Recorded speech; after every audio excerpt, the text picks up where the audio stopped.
Hello students. कैसे हैं आप सभी लोग। मेरा नाम है जयदीप आमेटा और आज हम बात करने वाले हैं मोशन इन अ प्लेन के नेक्स्ट पार्ट की। इसमें हम बात करेंगे सर्कुलर मोशन के बारे में। अभी सर्कुलर मोशन क्या है? तो जैसे आपने रेक्टिलिनियर मोशन पढ़ा था या मोशन इन 1D पढ़ा था, तो उसमें आपने बोला था कि एक ऑब्जेक्ट जब एक स्ट्रेट लाइन पे चले तो हम उसे बोलेंगे कि वो एक स्ट्रेट लाइन मोशन है या रेक्टिलिनियर मोशन है। ऐसे ही जब एक पार्टिकल या एक ऑब्जेक्ट जब सर्कुलर पाथ पे मोशन करे तो उसे हम कह लेंगे कि वो सर्कुलर मोशन में है। तो इसमें वो सारी चीजें इंक्लूड होती हैं, जैसे आप अगर एक सर्कुलर ट्रैक पे भाग रहे हैं, वो एक सर्कुलर मोशन है। या फिर एक ऑब्जेक्ट को, या आप मान लीजिए कि एक पत्थर को आपने एक रस्सी से बांधा और रस्सी का दूसरा सिरा आपने अपने अंगुली में पकड़ के इस तरीके से घुमाना शुरू किया। ठीक है। तो वो जो पत्थर का मोशन हो रहा है वो भी एक सर्कुलर मोशन में है, वो लगातार एक सर्कल में घूमेगा। तो मोशन कैसा भी हो, अगर एक सर्कुलर पाथ पे हो रहा है तो वो सर्कुलर मोशन कहलाएगा। यहाँ तक बात क्लियर है? ठीक है। अब सर्कुलर मोशन पढ़ने के लिए हम ये एक बात समझ सकते हैं कि इसमें जो डिस्प्लेसमेंट है, इसमें जो वेलोसिटीज हैं, ये सारी एंगुलर वेलोसिटी और एंगुलर डिस्प्लेसमेंट है। एंगुलर मतलब जिसमें एंगल की बात हो रही हो, एंगल कवर हो रहा हो। तो अगर मैं डिस्प्लेसमेंट की बात करूं तो जब सर्कुलर मोशन होता है, मान लीजिए एक ऑब्जेक्ट आपने यहाँ पे ऐसा बांध रखा है इस स्ट्रिंग से। ठीक है। अब जब आप इसे घुमाएंगे तो ये एक ऐसा सर्कुलर मोशन करेगा, इस तरीके से एक मोशन में रहेगा ये लगातार। अब सोचो कि यहाँ अगर t इक्वल टू 0 पे शुरू हुआ था और किसी टाइम t बाद यहाँ पे पहुंच गया, तो इसने एंगल जो कवर किया वो थीटा कवर किया। अभी भी बार बार घूम के एक ही पोजीशन पे आएगा, इसलिए अपन इसका लीनियर डिस्प्लेसमेंट तो बात नहीं कर सकते। लीनियर डिस्प्लेसमेंट में तो ये हर एक रोटेशन कंप्लीट करके फिर से अपने इनिशियल पोजीशन पे आ जाएगा। तो यहाँ हम बात करते हैं एंगुलर डिस्प्लेसमेंट की, कि कितने टाइम में इसने कितना एंगल कवर किया। तो अगर एक रोटेशन ये पूरा करता है तो कितना एंगल कवर करेगा? 2 पाई एंगल, क्योंकि टोटल एंगल 360 डिग्री होता है। तो अगर एक रोटेशन, एक रिवॉल्यूशन इसने अगर कंप्लीट कर लिया तो इसको बोलेंगे कि ये 2 पाई एंगल कवर कर चुका है, या इसका एंगुलर डिस्प्लेसमेंट 2 पाई हो चुका है। तो फर्स्ट टर्म जो हमने यहाँ सीखी वो है एंगुलर डिस्प्लेसमेंट। ठीक है। यहाँ हम लीनियर डिस्प्लेसमेंट ना बोल के एंगुलर डिस्प्लेसमेंट थीटा के टर्म्स में बात करने वाले हैं। एक बात हो गई। दूसरी बात आती है एंगुलर स्पीड या एंगुलर वेलोसिटी, कुछ भी बोल दीजिए। इसे रिप्रेजेंट करते हैं ओमेगा से। This is omega. क्या बोलते हैं इसे? ओमेगा। ठीक है। तो एंगुलर वेलोसिटी क्या है? तो वो वेलोसिटी है, जैसे आपने वेलोसिटी को, लीनियर वेलोसिटी को डिफाइन किया था डिस्प्लेसमेंट पर यूनिट टाइम, वैसे आप यहाँ इसे डिफाइन करेंगे angular displacement per unit time. तो हम लिखेंगे यहाँ पे कि कितना एंगल इसने कवर किया, तो मैं लिखूंगा delta theta by T. Delta theta is angular displacement, कितना इसने डिस्प्लेसमेंट किया। ठीक है। टी टाइम में, मतलब या T2 - T1 डेल्टा टी कर दीजिए इसे। जो टाइम इंटरवल दे रखा है उसमें इसने कितना डिस्प्लेसमेंट किया, कितना एंगल कवर किया, उससे हम निकालेंगे एंगुलर वेलोसिटी। तो ये तो आ जाएगी आपकी एवरेज वेलोसिटी, जैसे हमने वहां किया था, total displacement by total time. अगर आपको इंस्टेंटेनियस चाहिए तो क्या लिखेंगे? Omega equal to D theta by D T, same as जैसे आपने वहां किया था v equal to D S by D T. क्या बिल्कुल वैसा ही है? ठीक है। तो ये हो गया आपका एंगुलर वेलोसिटी। ये आपका सेकंड पोर्शन हो गया, सेकंड पार्ट हो गया। इसके अलावा और क्या इसमें हो सकता है? तो चलिए एक बार इसके बारे में बात करते हैं जल्दी से। Angular displacement. एंगुलर डिस्प्लेसमेंट के बारे में क्या लिखूंगा मैं? तो लेट्स से अगर यहाँ पे ये ऑब्जेक्ट है, ये चल के यहाँ तक आ गया, इस पोजीशन तक। ठीक है। तो ये इसका सेंटर है, इस सेंटर के अबाउट ही सर्कुलर मोशन में घूम रहा है, और ये इसकी रेडियस है, रेडियस ऑफ द मोशन ऐसा है। और ये जो आर्क इसने कवर किया, ये आर्क की लेंथ अगर एस है, ये अगर थीटा है, तो हमें पता है आर्क और रेडियस और एंगल का जो रिलेशन होता है वो होता है arc by radius equal to angle. मतलब मैं लिख सकता हूँ S by R equal to theta. Clear है? तो एंगुलर डिस्प्लेसमेंट निकालने का ये भी तरीका है कि आपको अगर आर्क की लेंथ पता है, आपको अगर इसका लीनियर डिस्प्लेसमेंट पता है कि ये पेरीफेरी पे कितना चल लिया, और अगर मुझे रेडियस पता है तो मैं इसका एंगुलर डिस्प्लेसमेंट भी निकाल सकता हूँ बाय एस बाय आर। ठीक है, इसकी यूनिट क्या होगी? यूनिट इसकी रेडियन होती है, हम बात कर चुके हैं।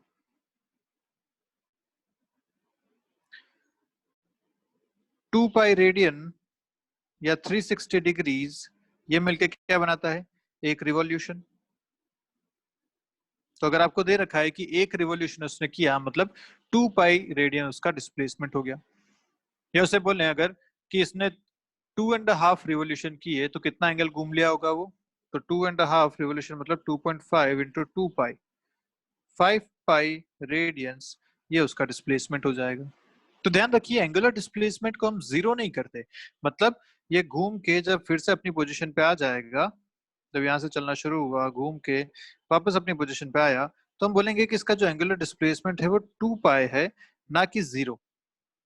ठीक है, लीनियर डिस्प्लेसमेंट में बोलते थे ना कि वापस लौट के आ गया अपनी पोजीशन पे तो डिस्प्लेसमेंट जीरो हो गया, यहाँ ऐसा नहीं है, क्योंकि इस मोशन में तो लगातार घूमता रहेगा, इसी पाथ पे लगातार आता रहेगा। तो यहाँ पे एंगुलर डिस्प्लेसमेंट फर्स्ट राउंड पे 2 पाई हुआ, फिर से घूम के आ गया तो 4 पाई बोलेंगे, फिर से घूम के आ जाएगा तो 6 पाई बोलेंगे, ऐसे लगातार 2 पाई से बढ़ता रहेगा। ठीक है, एंगुलर डिस्प्लेसमेंट को अपने को जीरो नहीं कहना है एक रिवोल्यूशन पे।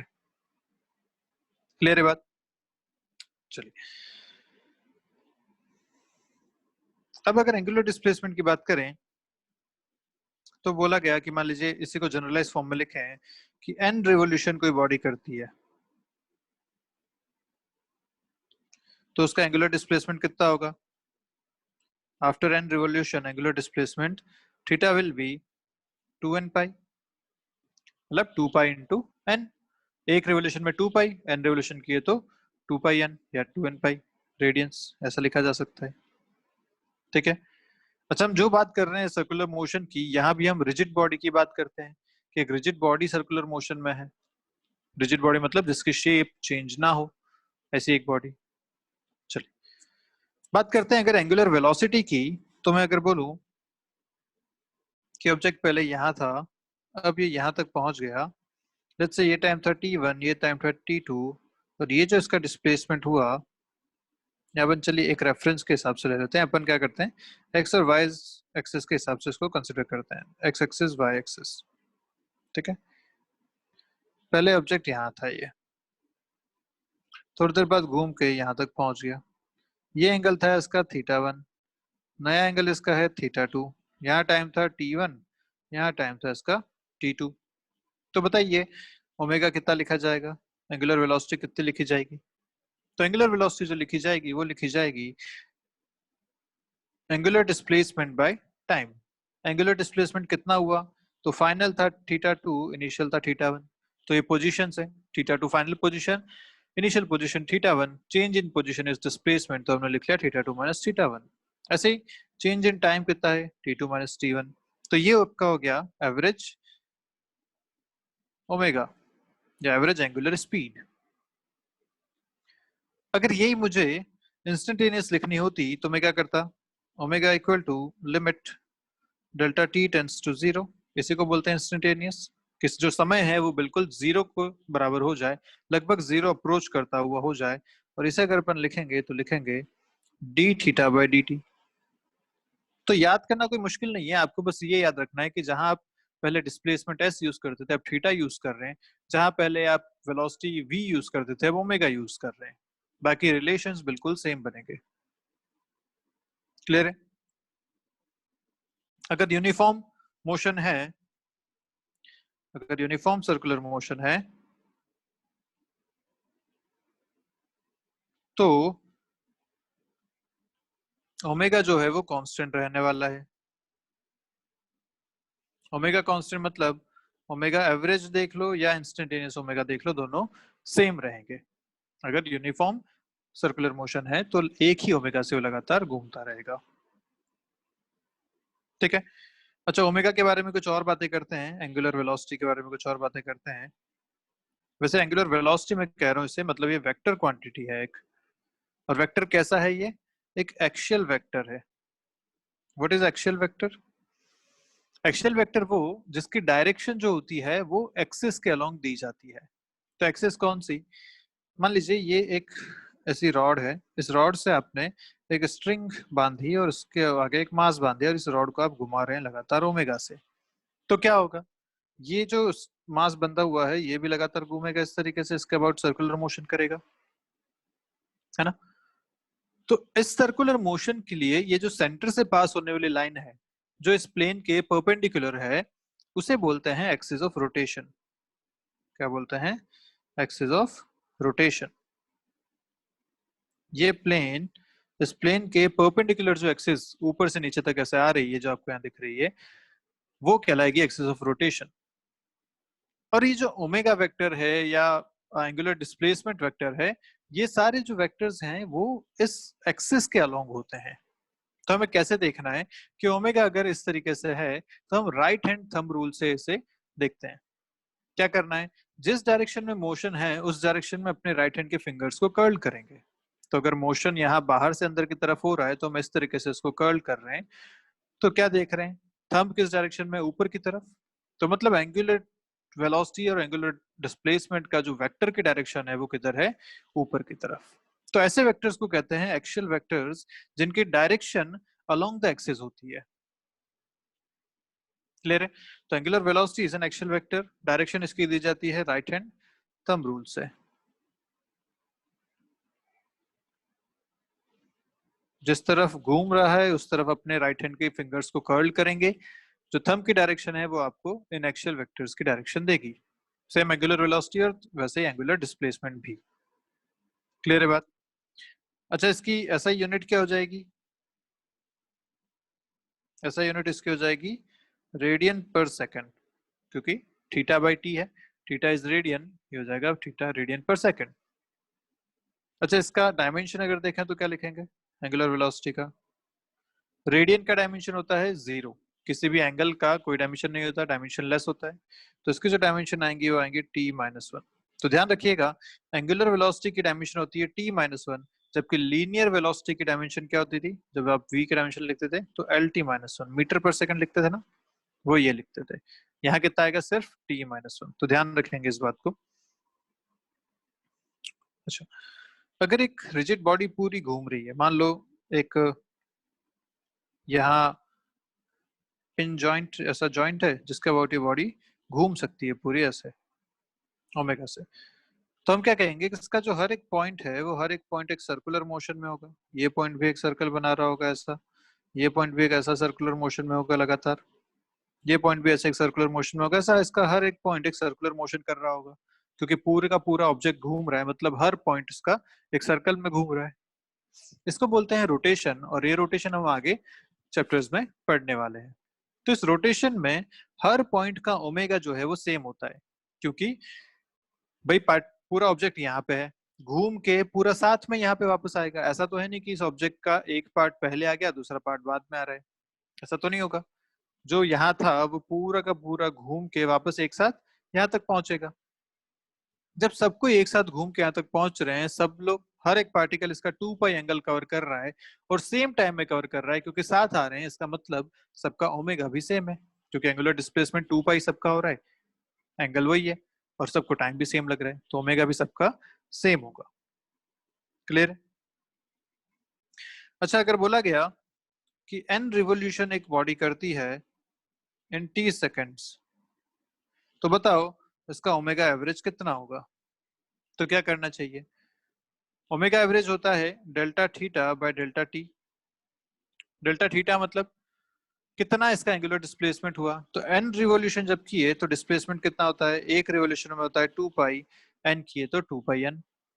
कितने टाइम में किए? टी टाइम में, तो ये हो गया इसका ओमेगा एवरेज। कोई खास बात इसमें? आराम से कर सकते हैं ऐसे क्वेश्चन, रेडियन पर सेकंड। अच्छा, यही आपसे अगर पूछता कि बताओ इसका टाइम पीरियड कितना है, टाइम पीरियड को लिखते हैं टी से, and time period is the time taken to complete one revolution. एक रिवोल्यूशन कंप्लीट करने में जो टाइम लगा उसे कहते हैं टाइम पीरियड। मतलब अगर ये यहाँ से चलना शुरू हुआ था तो घूम के वापस जब यहाँ पहुंचेगा तो टी इक्वल टू 0 पे शुरू हुआ था और एक टाइम पीरियड बाद ये वापस यहीं पे पहुंच गया, तो ये टाइम कितना होता है? अच्छा, ये ओमेगा से लगातार घूम रहा है, कितना एंगल इसने कवर किया टोटल? 2 पाई। एक रिवोल्यूशन में कितना एंगल कवर किया? 2 पाई। तो अगर मैं लिखता हूँ टाइम, या आपको ओमेगा अपन अभी तक पढ़ रहे थे तो ओमेगा लिख लो। ओमेगा क्या हो जाएगा? 2 पाई बाई टी, क्योंकि 2 पाई एंगल कवर किया टी टाइम में। या फिर टी लिखा जा सकता है 2 पाई बाई ओमेगा। तो ये दोनों ही चीजें आपको याद होनी चाहिए एज इट इज। ओमेगा लिखा जा सकता है 2 पाई बाई टी से, या टी लिखा जा सकता है 2 पाई बाई ओमेगा से। क्लियर है बात? टाइम पीरियड इंपॉर्टेंट एक टर्म है, कई जगह ये यूज आती है। अच्छा, टाइम पीरियड का उल्टा क्या होता है? उल्टा होता है फ्रीक्वेंसी।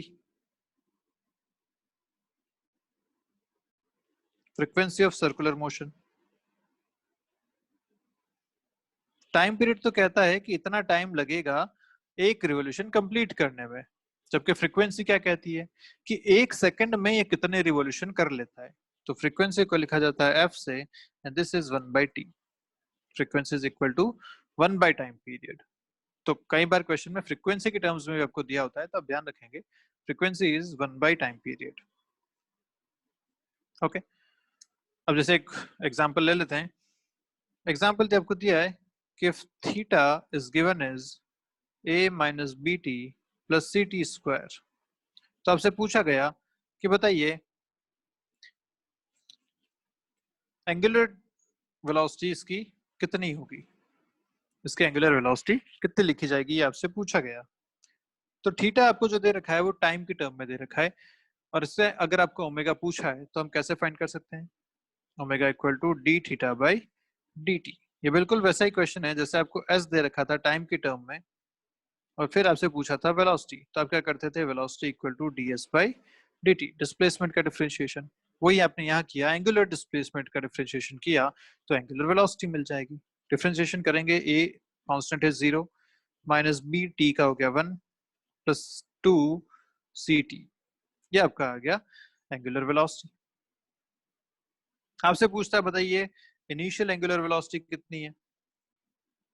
देखिए एंगुलर वेलोसिटी भी यहाँ समय के साथ चेंज हो रही है क्योंकि टाइम का एक फैक्टर है यहाँ पे। तो आपसे पूछता है इनिशियल एंगुलर वेलोसिटी बताइए ओमेगा नॉट। तो क्या करना था? ओमेगा नॉट कब होता है? इनिशियल मतलब टी इक्वल टू 0 पे। तो आपका आंसर आएगा minus B. Minus B is the initial angular velocity. आपसे अगर टी इक्वल टू 1 पे पूछ लेता, टी इक्वल टू 1 बताइए एंगुलर वेलोसिटी कितनी है, तो क्या करते? ओमेगा टी इक्वल टू 1, तो टाइम पे जगह 1 डाल देते, माइनस बी प्लस 2 सी हो जाता है। तो जो भी आपको पूछा गया है, आप जिस भी एक्सप्रेशन से पूछा गया है आप आराम से यहाँ से बता सकते हैं। क्लियर है बात? चलिए, अभी जो एंगुलर वेलोसिटी है ये डिपेंड करता है कि अपन कहाँ से इस मोशन को ऑब्जर्व कर रहे हैं। तो जनरली हम जो ऑब्जर्वेशन करते हैं वो सेंटर पे बैठ के ही करते हैं। जो सर्कुलर मोशन है उसके सेंटर पे हम बैठते हैं, वहां से हम देखते हैं कि मोशन कैसा है, और वहीं से हम पता करते हैं कि उसकी एंगुलर वेलोसिटी कितनी है। ठीक है, चलिए आगे बढ़ते हैं एंगुलर एक्सेलरेशन की तरफ। एंगुलर एक्सेलरेशन क्या है? तो बिल्कुल वैसा ही, क्या ये टर्म हो जाएगी, इसको रिप्रेजेंट करते हैं अल्फा से, and alpha is given by rate of change of angular velocity. तो जो आपने लीनियर में अभी तक पढ़ा था उसी को आप एंगुलर आगे लगा के कर लीजिए, सारी चीजें बिल्कुल वैसी ही हैं। तो rate of change of angular velocity is equal to angular acceleration. इसको हम ऐसा लिख सकते हैं कि अगर एवरेज आपसे पूछा गया है तो मैं लिखूंगा delta omega by delta T. मतलब कितना चेंज हुआ, ओमेगा 2 माइनस ओमेगा 1 लिख लीजिए ऐसे, बाय टी 2 माइनस टी 1। अगर टी 1 टाइम पे एंगुलर स्पीड ओमेगा 1 थी, टी 2 टाइम पे ओमेगा 2 हो गई, तो अल्फा एवरेज कैसे लिखा जाएगा? कितना चेंज हुआ कितने टाइम में। और ये अगर आपको इंस्टेंटेनियस चाहिए तो इंस्टेंटेनियस के लिए अल्फा मेरे को पता है, लिखा जाएगा D omega by D T. और इसी को क्या मैं ऐसा भी लिख सकता हूँ, ओमेगा को मैं लिख सकता हूँ D by D T of D theta by D T. Omega क्या लिखा जा सकता है? D theta by D T. This is same as D two theta by D T two. वही जो हमने वहां लिखा था एक्सेलरेशन को डबल डिफरेंशिएशन ऑफ डिस्प्लेसमेंट वही यहाँ लिखा गया है, angular acceleration is double differentiation of angular displacement.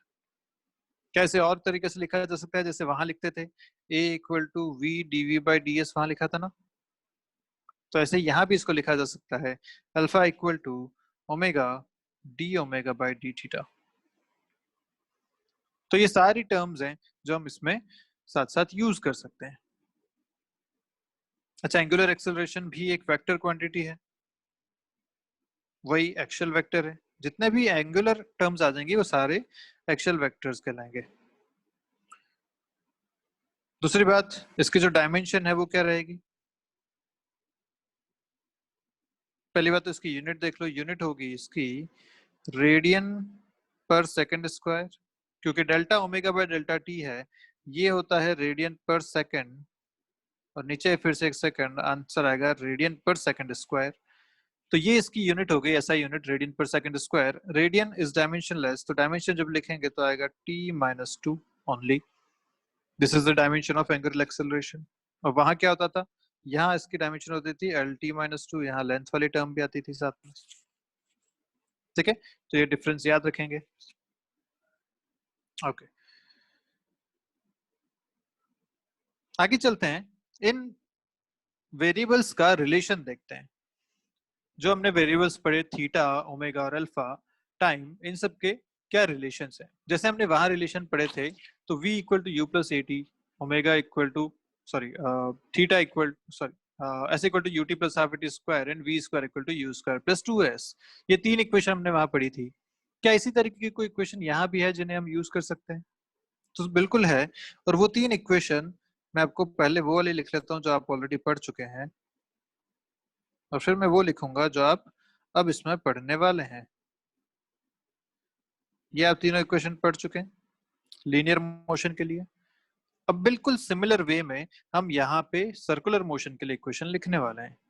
तो हम क्या करेंगे, v को रिप्लेस करेंगे ओमेगा से, u को रिप्लेस करेंगे ओमेगा नॉट से, s को रिप्लेस करेंगे थीटा से, और a को रिप्लेस करेंगे अल्फा से।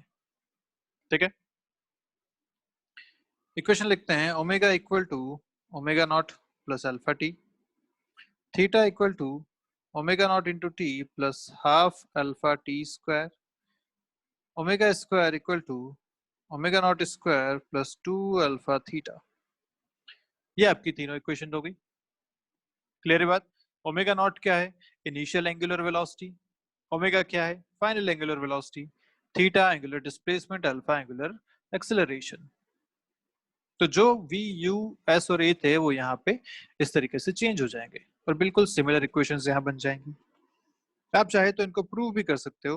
प्रूव कैसे करेंगे? तो आपने अभी लिखा था ना alpha equal to D omega by D T, ऐसा था। अब इसको अगर मैं ऐसा लिखूं D omega equal to alpha D T, तो कोई दिक्कत वाली बात नहीं है। इसको अगर इंटीग्रेट किया जाए तो क्या करेंगे, कहां से कहां तक इंटीग्रेट करें? तो सोचो कि ये t इक्वल टू 0 की बात है यहाँ पे, और इस समय इसकी एंगुलर वेलोसिटी जो है वो है ओमेगा 1। ये किसी टाइम बाद यहाँ पहुंच गया, तो इस समय इसकी एंगुलर वेलोसिटी हो गई ओमेगा 2, और टाइम हो गया यहाँ पे t।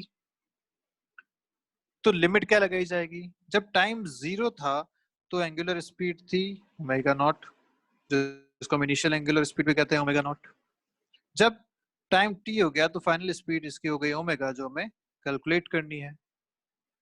तो अब क्या लिखेंगे, डी ओमेगा का इंटीग्रेशन होता है आपका ओमेगा, लिमिट है आपकी ओमेगा नॉट से ओमेगा तक, इक्वल टू अल्फा एक कांस्टेंट है, और ये आपके पास आ गया टी, 0 से टी तक। लिमिट पुट करें तो अपर माइनस लोअर करते हैं लिमिट लगाने के लिए, तो जाएगा omega minus omega naught equal to alpha T. ऐसा लिखा जा सकता है omega equal to omega naught plus alpha T. क्या है? बिल्कुल सेम इक्वेशन है, और इसको ध्यान रखिए प्रूव करने का तरीका भी बिल्कुल सेम है। जब हमने वहां प्रूव किया था तो हमने लिया था a equal to D V by D T को, और तब हमने लिमिट लगाई थी u से v तक की। तो बिल्कुल यहाँ भी हमने वैसा ही इसको प्रूव किया है। यहाँ हमने alpha equal to D omega by D T लिया, ओमेगा नॉट से ओमेगा की लिमिट लगाई, और इसी तरीके से आप बाकी दोनों इक्वेशंस भी प्रूव कर सकते हैं। वो आपके लिए एक होमवर्क है, आप खुद इसे ट्राई कीजिएगा। क्लियर है बात? तो बाकी इक्वेशंस आपको याद हो जानी चाहिए। अब याद क्या करना है, सिर्फ ये याद करना है, तीन इक्वेशन वो तो आपको याद ही है। v को ओमेगा से रिप्लेस करना है, u को ओमेगा नॉट से, s को थीटा से और a को अल्फा से। तो आप इक्वेशन सारी की सारी लिख सकते हैं जो आपने पहले याद की हुई है उसको सर्कुलर मोशन बना के। क्लियर है बात? चलिए अब बात करते हैं कि जो लीनियर वेरिएबल्स हैं एंड जो एंगुलर वेरिएबल्स हैं उनका क्या रिलेशन है। मतलब v a डिस्प्लेसमेंट s, इन सब का ये हो गया लीनियर। एंगुलर कौन कौन से आपने अभी पढ़े, थीटा, ओमेगा, अल्फा, इन के आपस में क्या रिलेशन है इस बारे में अपने को भी बात करनी है। क्लियर है बात? तो अपन क्या करते हैं, अगर अपने को पता है कि एक पार्टिकल इस तरीके से मोशन में है, यहाँ तक लेट्स से इतना उसका मोशन है, और ये उसने जो डिस्प्लेसमेंट है ds, छोटा अपन डिस्प्लेसमेंट मान रहे हैं, और इसमें ये डी थीटा एंगल यहाँ पे ट्रेवल करता है, ऐसा अपन इसको मान लिया। ठीक है, तो अपन क्या लिख सकते हैं, this arc ds equal to R D theta, arc equal to radius into angle, ऐसा लिखा जा सकता है इसे। अब अगर इसको मैं इसको डिफरेंशिएट करूं तो क्या होगा, ds by D T equal to R D theta by D T. क्या ऐसा हो जाएगा ये? What is ds by D T? Is nothing but velocity, और ये क्या है, आर ओमेगा। तो ध्यान रखिए v equal to R omega, यहाँ से आपको एक मिलता है। अगर मैं इसे फिर से डिफरेंशिएट करूं तो v का डिफरेंशिएशन होता है एक्सेलरेशन, लिख लेते हैं एक बार, चलिए। ये हो जाएगा dv by D T, r एक कांस्टेंट है, d omega by D T, यह आएगा acceleration equal to r alpha, क्योंकि d omega by D T is alpha. और ये तो आपको पता ही है कि जो डिस्प्लेसमेंट है, linear displacement equal to r into theta, arc equal to r into theta.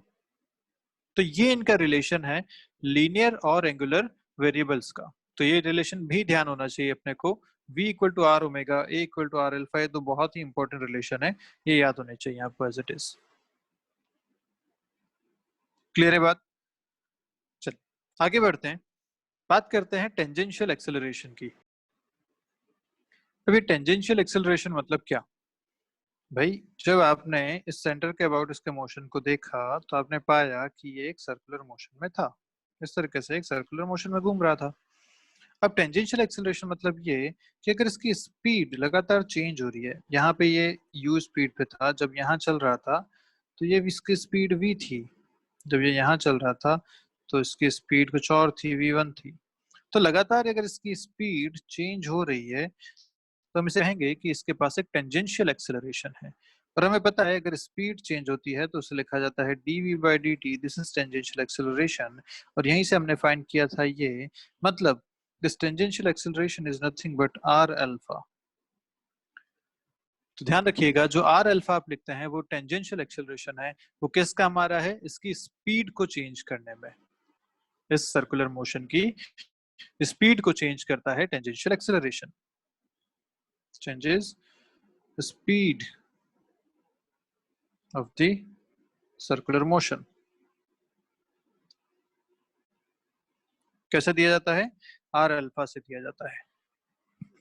ठीक है, लेकिन आप ध्यान से देखें तो क्या यहाँ पे अगर मैं मान लेता हूँ कि टेंजेंशियल एक्सेलरेशन नहीं है, लेट्स से टेंजेंशियल एक्सेलरेशन 0 है, इसका मतलब ये एक यूनिफॉर्म सर्कुलर मोशन में घूम रहा है।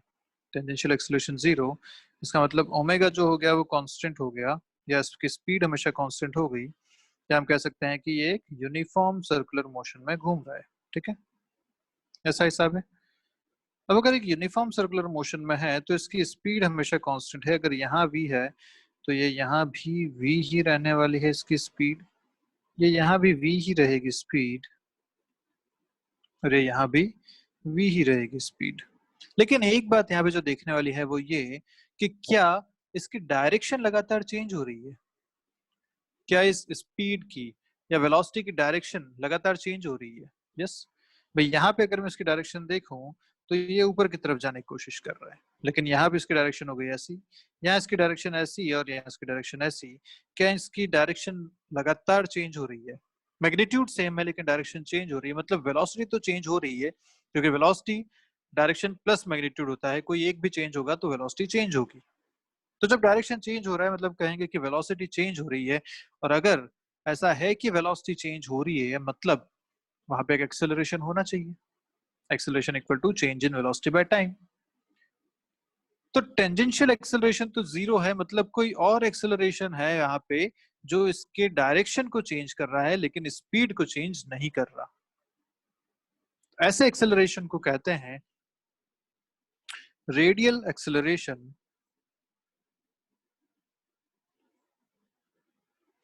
या कहते हैं इसको सेंट्रीपिटल एक्सेलरेशन या फिर नॉर्मल एक्सेलरेशन।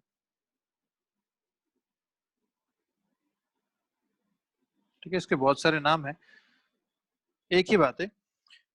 इसको लिखा जाता है ए सी से सेंट्रीपिटल या कभी कभी ए आर से रेडियल एक्सेलरेशन से भी। जनरली हम इसको ए सी लिखेंगे, सेंट्रीपिटल एक्सेलरेशन।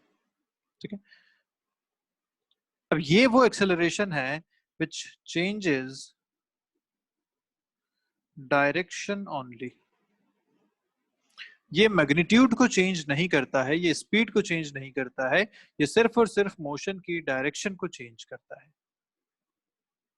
तो एक्सेलरेशन कैसा होता है ये? दिस एक्सेलरेशन, चलिए इसके बारे में लिखते हैं।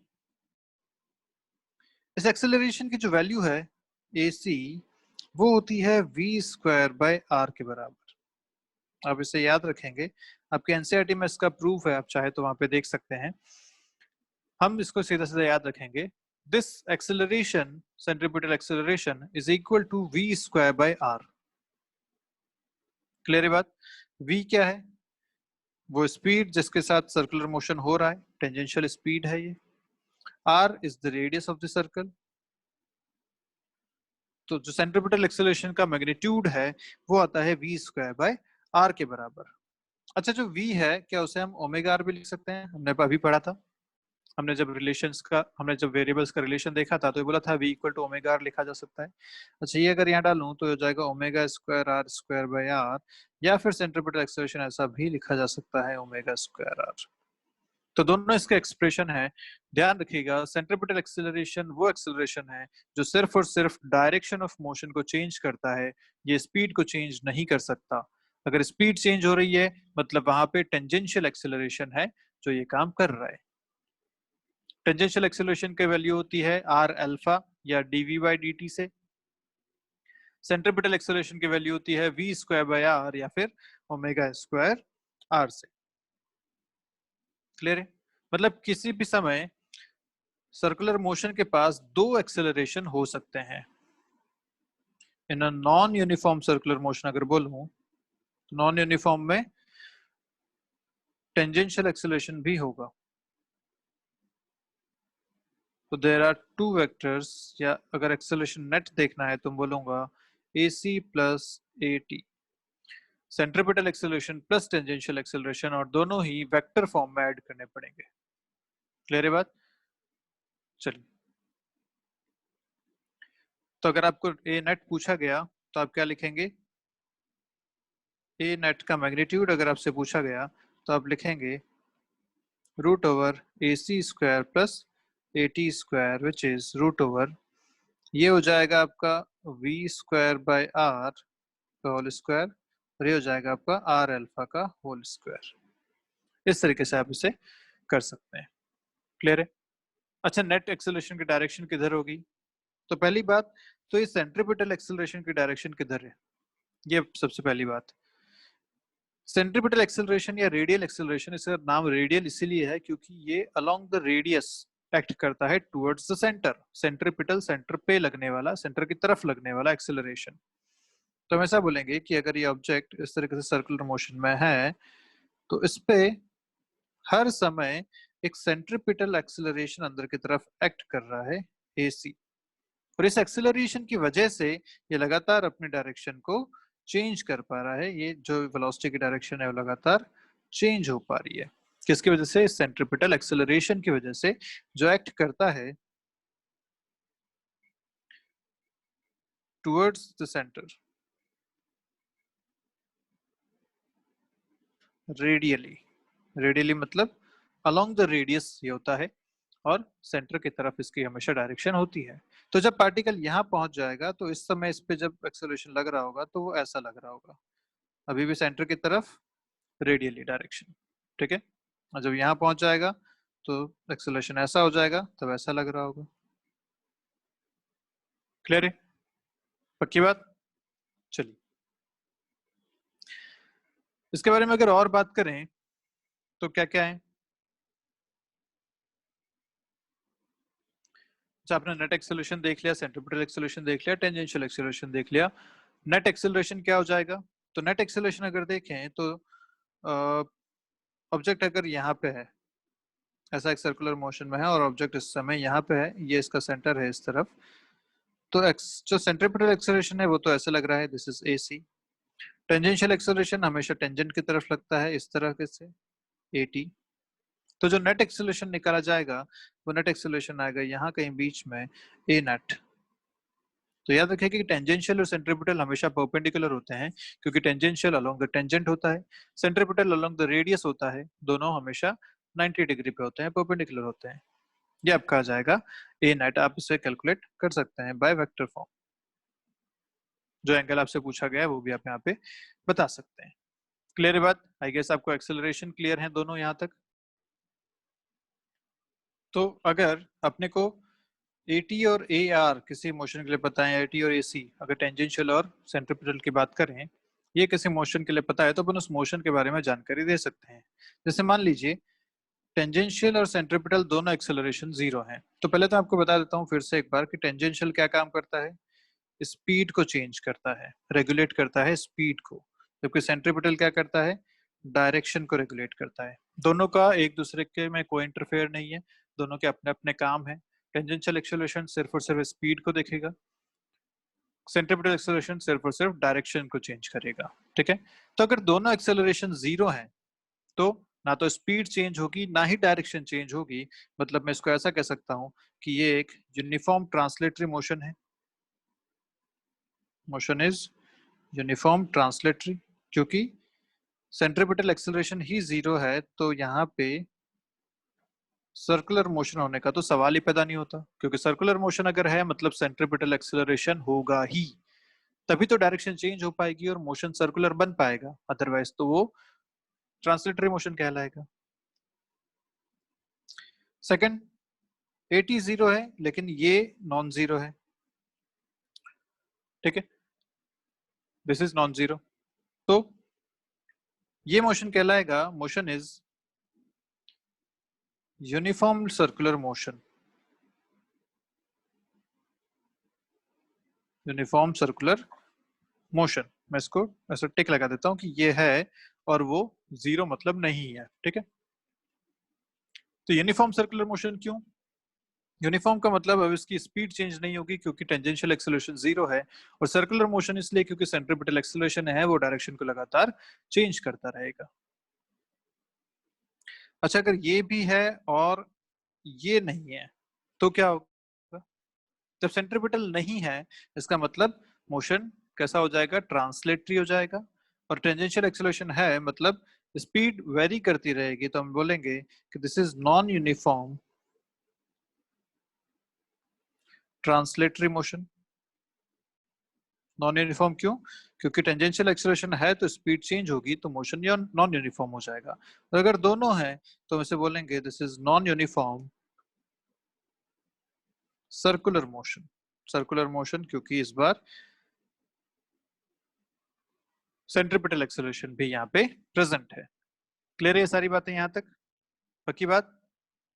चलिए, एक और छोटी सी बात ये कि आपसे पूछा गया कि एक ऑब्जेक्ट अगर इस तरीके से रोटेट कर रहा है, अब मान लीजिए कि एक रॉड है इस तरीके से, ठीक है, उस पे ऐसे दो तीन मासेस लगे हुए हैं इस तरीके से यहाँ पे, और ये रॉड इस पॉइंट इस एक्सिस के अबाउट रोटेट कर रही है ओमेगा। ये डिस्टेंस आपको आर दे रखी है, ये 2r है और ये यहाँ से 3r डिस्टेंस पे है, ठीक है। आपसे बोला गया कि बताइए ये अगर 1 है, ये 2 है, ये 3 है, तो ओमेगा किसके लिए ज्यादा होगा? मतलब 1 2 3 इन तीन मासेस में आपको बताना है कि ओमेगा का क्या रिलेशन रहेगा, किसके लिए ज्यादा किसके लिए कम। दूसरी बात, इनकी लीनियर स्पीड्स का क्या रिलेशन रहेगा, लीनियर इनके वेलोसिटीज का क्या रिलेशन रहेगा, इनके थीटा का क्या रिलेशन रहेगा किसी टाइम टी में। ठीक है, ये सारी चीजें आपसे पूछी गई है। अच्छा, इनका एंगुलर इनका चलो सेंट्रीपिटल एक्सेलरेशन भी पूछ लिया कि इनका क्या रिलेशन रहेगा। तो चलिए देखते हैं।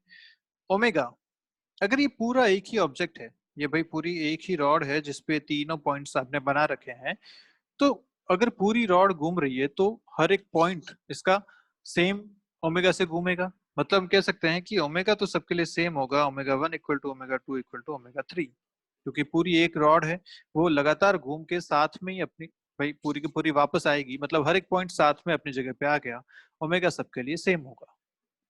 ठीक है, अगर एंगुलर स्पीड सबकी सेम है और पूछा गया इस बार आपको लीनियर स्पीड्स v, तो लीनियर क्या होता है, जो टेंजेंशियल वेलोसिटी आप देखते हैं इन तीनों की वो क्या क्या होंगी, this is v3, this is v2 और दिस इज v1।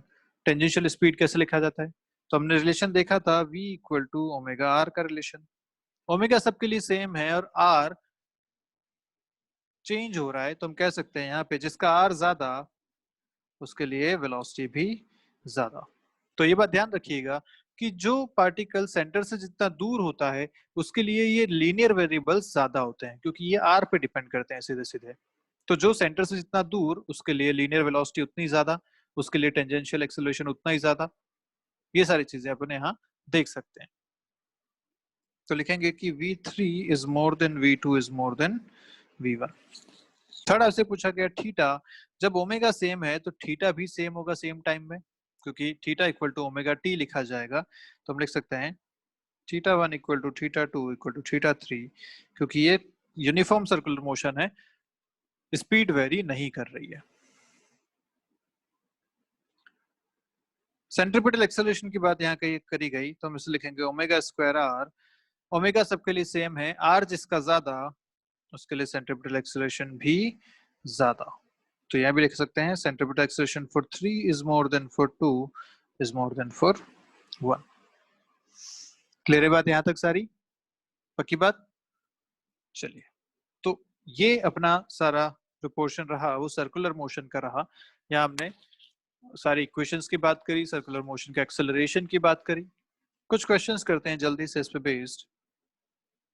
पहला क्वेश्चन आपसे बोला गया कि if the radius of earth is 6400 kilometers, radius of earth आपको दे रखा है 6400 किलोमीटर्स, तो पूछा गया calculate first angular velocity, second linear velocity, third radial acceleration at equator, and fourth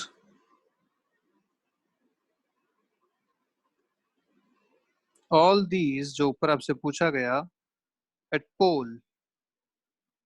ये सारी चीजें आपसे पूछी गई। ठीक है, तो अर्थ अगर रोटेट कर रही है तो हम क्या कह सकते हैं कि इसका ये जो कोई भी पॉइंट है इक्वेटर पे, ये पूरा घूम के वापस अपनी जगह पे आ रहा है इस तरीके से, क्योंकि अर्थ इस तरीके से अपने एक्सिस पे घूमती रहे ओमेगा से। तो जो भी इक्वेटर पे पॉइंट है वो घूम के वापस अपनी जगह पे आएगा। जब घूम पे आ रहा है तो ये सारी चीजें अपने को पूछी गई है।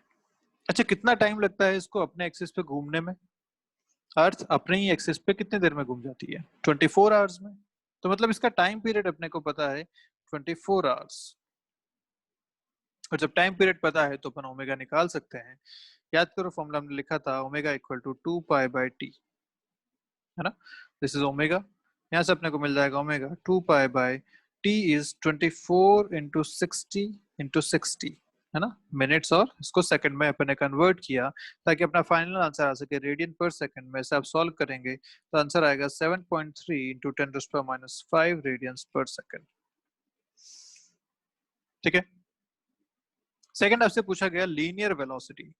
तो ओमेगा पता है, ये रेडियस अपने को पता है, तो क्या मैं लीनियर वेलोसिटी इसके निकाल सकता हूँ? बिल्कुल निकाल सकता हूँ। इक्वेटर की बातें हो रही हैं सारी, तो लीनियर वेलोसिटी कितनी आ जाएगी? v equal to omega r. Omega आप निकाल चुके हैं ऑलरेडी, 7.3 इंटू 10⁻⁵, और आर आपको दे रखा है 6400 किलोमीटर, मतलब 6400 इंटू 10⁻³ मीटर्स। सारी यूनिट्स एसआई में रखनी है अपने को, ये बात ध्यान रखना। ठीक है, तो आप इसको जब सॉल्व करेंगे तो आपको आंसर मिलेगा फाइनली, अप्रोक्सीमेट आंसर मिलेगा, या एग्जैक्ट आंसर अगर देखें तो एग्जैक्ट आंसर मिलेगा 4.7 इंटू 10⁻² मीटर पर सेकेंड। ठीक है, इसे आप अप्रोक्सीमेटली लिख सकते हैं 0.5 किलोमीटर पर second. This is the linear speed जो ये चलेगा। ओके, नेक्स्ट अगर देखें तो पूछा radial acceleration at equator. Radial acceleration या सेंट्रीपिटल एक्सेलरेशन क्या फॉर्मूला था? Omega square r. तो ओमेगा स्क्वायर आर से आप कर दीजिए, ओमेगा आपको दे रखा है 7.3 इंटू 10⁻⁵ का स्क्वायर इंटू आर। रेडियस आपको दे रखी है 6400 इंटू 10⁻3। फाइनल आंसर जो आपको मिलेगा वो मिलेगा 3.4 इंटू 10⁻² मीटर पर सेकेंड स्क्वायर। अब आपसे बोला गया कि ये सारी चीजें बताइए अगर पॉइंट पोल पे है। पोल मतलब यहाँ पे जहां से एक्सिस पास हो रही है वहीं पे। ठीक है, तो ये बात ध्यान रखिए कि ओमेगा जो है वो पूरी बॉडी की कैरेक्टरिस्टिक है। ठीक है, तो रिजिड बॉडी के लिए ओमेगा हर एक पॉइंट का सेम होता है, तो मतलब पोल पे भी अगर आप बात कर रहे हैं तो ओमेगा जो है वो सेम ही रहने वाला है, विच इज 7.3 इंटू 10⁻⁵ रेडियंस पर सेकेंड। तो पोल पे भी ओमेगा तो सेम ही रहेगा। अच्छा, अगर लीनियर स्पीड की बात करूं v की, तो v होता है ओमेगा इंटू आर, और पोल के लिए रेडियस तो 0 है क्योंकि ये इसी एक्सिस के बाद घूम रहा है। अगर इसी एक्सिस पे आप पॉइंट ले लेते हैं तो रेडियस तो 0 हो जाएगी। तो यहाँ लीनियर स्पीड इसके आएगी 0, मतलब पोल पे जो पॉइंट है वो स्टेशनरी रहेगा, वो बस अपनी जगह घूमता रहेगा, वो कहीं घूम के नहीं आएगा, सर्कुलर मोशन में ऐसे नहीं चलेगा, वो बस अपनी जगह पे घूमता रहेगा क्योंकि वो खुद एक्सिस पे है। ऐसे अगर आप सेंट्रीपिटल एक्सेलरेशन की बात करते हैं तो होता है ओमेगा स्क्वायर आर, और वो भी आएगा 0। क्लियर है बात?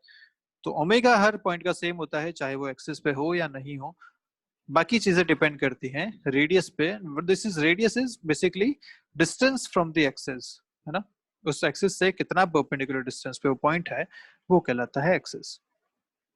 तो जितना ज्यादा दूर होगा उतनी सारी चीजें ये ज्यादा होंगी। चलिए एक क्वेश्चन और देखते हैं। क्वेश्चन आपसे कह रहा है कि an astronaut is rotating in a rotor of radius 4 metre. तो आप ऐसा मान लीजिए कि एक रोटर है इस तरीके से, इसके अंदर एक एस्ट्रोनॉट है यहाँ पे, और ये जो रेडियस है ये 4 मीटर्स है, और ये लगातार घूम रहा है, इस तरीके से घूम रहा है। ठीक है, जब घूम रहा है तो सर्कुलर मोशन में है ये पूरा एस्ट्रोनॉट जो है वो। तो आप इसको ऐसा मान लीजिए कि एस्ट्रोनॉट एक मास हो गया जो कि 4 मीटर पे यहाँ पे बंधा हुआ है और ये लगातार घूम रहा है। ठीक है, ऐसा हिसाब है। If he can withstand up to acceleration of 10 g, जो ये मैक्सिमम एक्सेलरेशन विदस्टैंड कर सकता है वो है 10 g के बराबर, ऐसा इसने बोल रखा है। Then what is the maximum number of permissible revolution? क्या बोला इसने? Maximum number of permissible revolution. ठीक है, ये इसने पूछा। तो maximum number of permissible revolution मतलब एक सेकंड में इसको कितने रिवॉल्यूशंस करने चाहिए कि जो एक्सेलरेशन है वो इससे ज्यादा ना हो, क्योंकि इससे ज्यादा एक्सेलरेशन वो नहीं सह सकता। तो एक्सेलरेशन मैक्सिमम इतना हो जाए इसके लिए अपन कितना रिवॉल्यूशंस परमिट कर सकते हैं, उससे ज्यादा नहीं होना चाहिए। तो ये आपका क्वेश्चन है। अब देखो क्वेश्चन कैसे करें। जो एक्सेलरेशन इसका होगा वो किस वजह से होगा? जो इस पे सेंट्रीपिटल एक्सेलरेशन अंदर लग रहा है AC, वही हो सकता है ये मैक्सिमम 10 g, क्योंकि और कोई एक्सेलरेशन तो है नहीं, ये स्पेस में है, ग्रेविटेशनल फोर्स की तो बात यहाँ हो नहीं रही है। जो भी हो रहा है इसके सर्कुलर मोशन की वजह से है, जो कि सेंटर की तरफ एक्सेलरेशन इस पे लगने वाला है। ठीक है, तो अगर बात करें centripetal acceleration must be less than 10 g, ऐसा इसने बोला हुआ है, इससे ज्यादा नहीं होना चाहिए एक्सेलरेशन। ठीक है, क्लियर है बात यहाँ तक। अब सेंट्रीपिटल एक्सेलरेशन का जो अपने पास फॉर्मूला है वो होता है omega square r must be less than 10 g। Omega अपने पास नहीं है, पर अपने को पूछा है maximum number of permissible revolutions, मतलब पर सेकंड में कितने रिवॉल्यूशन करने चाहिए। बेसिकली आपसे फ्रीक्वेंसी पूछी गई है कि आप मैक्सिमम फ्रीक्वेंसी कितनी रख सकते हो रिवॉल्यूशंस की, सच दैट एक्सेलरेशन इससे ज्यादा ना हो। फ्रीक्वेंसी क्या था, एक सेकंड में कितने रिवॉल्यूशंस हो रहे हैं, वही आपसे यहाँ पूछा गया है। तो ओमेगा अपन लिखते हैं, ओमेगा को लिखा जाता है, आप याद कीजिए 2 पाई/t, है ना। और 1/t is nothing but frequency, तो मैं ओमेगा को लिख सकता हूँ 2 पाई/f। तो ये भी आप यहाँ ऐड कर लीजिए फॉर्मूला अपने पास, ओमेगा इक्वल टू 2 पाई/f। तो मैं यहाँ रखता हूँ, ये हो जाएगा 2 पाई/f का square into r must be less than 10 g। यहाँ से अगर f स्क्वायर देखा जाए तो आपके पास आएगा 10g/4 पाई² r। क्लियर है बात। अगर मैं इसको सॉल्व करूं तो ये मुझे मिलता है f must be less than √10, g की वैल्यू भी हो गई 10, ये अंदर जो है मैं इसे बाहर ले लेता हूं, ऊपर रूट अलग, नीचे जो 4 है उसका रूट आ जाएगा 2 पाई² का हो जाएगा पाई, और यहाँ आया √r। r आपको दे रखा है 4 के बराबर, 4 मीटर्स इज द रेडियस। जब इसे सॉल्व करेंगे तो अपने को मिलेगा f should be less then 5/2 पाई। ठीक है, तो हम कह सकते हैं कि जो मैक्सिमम रिवॉल्यूशंस आप अलाउ कर सकते हैं पर सेकंड में, वो हो जाएगा 5/2 पाई रिवॉल्यूशन पर सेकंड। एक सेकंड में आप 5/2 पाई रिवॉल्यूशन अगर करते हैं, या उसको रोटर को इतना रिवॉल्यूशन देते हैं, तो जो एक्सेलरेशन उस एस्ट्रोनॉट पे लगेगा वो परमिसिबल लिमिट में होगा। अगर इससे ज्यादा तेज आप घुमाते हैं, इससे ज्यादा आप इसमें फ्रीक्वेंसी देते हैं, तो एक्सेलरेशन बढ़ जाएगा और उसकी वजह से उस पर एक्सेलरेशन ज्यादा फील होने लगेगा। क्लियर है बात। चलिए क्वेश्चन और करते हैं एक और। इस बार आपसे क्वेश्चन कह रहा है कि दो सैटेलाइट्स हैं, या चलिए ये क्वेश्चन अभी नहीं करेंगे, क्वेश्चन करेंगे हम दूसरा।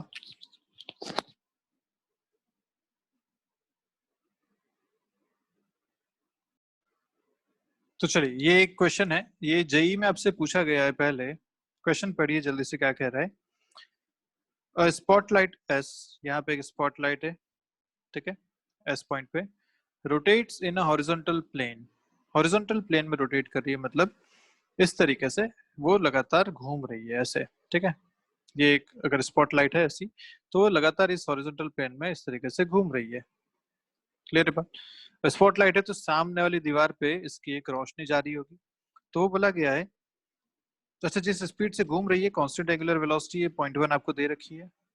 बोला कि इसका जो स्पॉट है, इस लाइट का जो स्पॉट है वो पी सामने वाली दीवार पे यहाँ पे रोशनी गिर रही है उसकी। ठीक है, और ये जो दीवार है ये स्पॉटलाइट से 3 मीटर की डिस्टेंस पे है, ऐसा गिवन है। पूछा गया what is the velocity of the spot P when theta equal to 45 degrees. तो ये वेलोसिटी, स्पॉट की वेलोसिटी पूछी गई है, क्योंकि ये स्पॉटलाइट घूम रही है ऐसे, तो ये जो इसका लाइट आ रही है वो भी इस डायरेक्शन में चलेगी आगे। ये वेलोसिटी आपसे v पूछी गई है। ठीक है, अब कैसे रिलेट करें इसको, तो देखो ध्यान से, इसको रिलेट करने के लिए अपन क्या करते हैं कि ये जो ट्राइंगल अपने को दिख रहा है इसमें डिस्टेंसेस को रिलेट करते हैं। एंगल डिस्टेंस अगर रिलेट हो गए तो उसको डिफरेंशिएट करके अपन ओमेगा और v को भी रिलेट कर सकते हैं। तो क्या लिखूंगा, मैं लिख सकता हूँ यहाँ पे 10 phi is equal to x/h। x वो डिस्टेंस है जो परपेंडिकुलर से पॉइंट P की डिस्टेंस है, और h वॉल से उस स्पॉटलाइट की डिस्टेंस है जो कि 3 मीटर दे रखी है आपको ऑलरेडी। तो मैं इसको ऐसा लिख सकता हूँ कि x equal to h10 phi. पक्की बात। ये जो x है ये वेरी करेगा, जैसे जैसे स्पॉटलाइट घूमेगी वैसे वैसे x कम होता जाएगा। स्पॉटलाइट जब बिल्कुल सामने आ जाएगी परपेंडिकुलर तो एकदम स्ट्रेट पॉइंट पे पी आ जाएगा, फिर आगे बढ़ जाएगा। तो ऐसे ये x लगातार वेरी करेगा। अब मैं क्या कर सकता हूँ, उसको डिफ्रेंशिएट करता हूँ, dx/dt इक्वल टू h, ये कांस्टेंट है। 10 फाई का जब डिफ्रेंशिएशन करते हैं वो आता है sec स्क्वायर फाई, और फाई को डिफ्रेंशिएशन करेंगे d फाई/dt से। क्लियर है बात। What is this dx/dt? x ये वाली लेंथ है यहाँ से यहाँ तक की, और अगर मैं इसको डिफ्रेंशिएट करता हूँ तो मुझे ये वाली वेलोसिटी मिलेगी v। तो dx/dt is nothing but v h sec square phi d फाई/dt। ये जो एंगल है, ये जो एंगल बन रहा है यहाँ पे, ये एंगल अगर वेरी कर रहा है तो किसकी वजह से? ये ओमेगा की वजह से, क्योंकि ये घूम रहा है तो ये एंगल वेरी करेगा। तो मैं इसे लिख सकता हूँ, ये हो गया ओमेगा। अब आपके पास रिलेशन बन गया v और ओमेगा का। बाकी सारी चीजें आपको पता है। आपको बोला है कि थीटा 45 डिग्री, तो ये एंगल अगर 45 डिग्री है, ये अगर 90 है, तो फाइव भी कितना हो गया 45 डिग्री। 545 है, h 3 है, ओमेगा आपको दे रखा है 0.1, v आराम से फाइंड कर सकते हैं। This is 3 into sec square 45 degrees into omega is 0.1 radian पर सेकेंड। फाइनल आंसर जो आएगा वो आएगा 3 इंटू sec 45 डिग्री होता है आपका √2। तो √2 का स्क्वायर इंटू 0.1, ये आपका आंसर आएगा 0.6 मीटर्स पर second. This is the velocity of this point P या spot of the light. Clear है बात। चलिए, तो यहां तक आपका सर्कुलर मोशन कंप्लीट होता है। मिलते हैं अपन नेक्स्ट वीडियो में, बात करेंगे आगे के टॉपिक्स की। तब तक के लिए पढ़ते रहिए, कोई डाउट है तो पूछिएगा। Bye bye.